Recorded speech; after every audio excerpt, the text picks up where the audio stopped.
Hi, my name's Rick. I'm from Bedford, New York, and I retired 6 years ago and began walking 4 to 6 miles as exercise a day.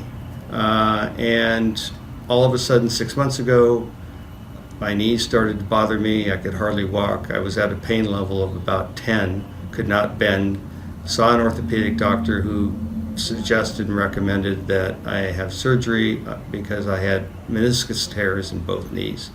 After doing some research, I found out that surgery can have many post problems, and then read about regenerative care and found out about Optimum regenerative care. Came in, had injections in both knees, and can tell you now that I am pain-free. And after about 3 weeks from when I received my injection in each knee, I began walking my routine again of 4 to 6 miles a day.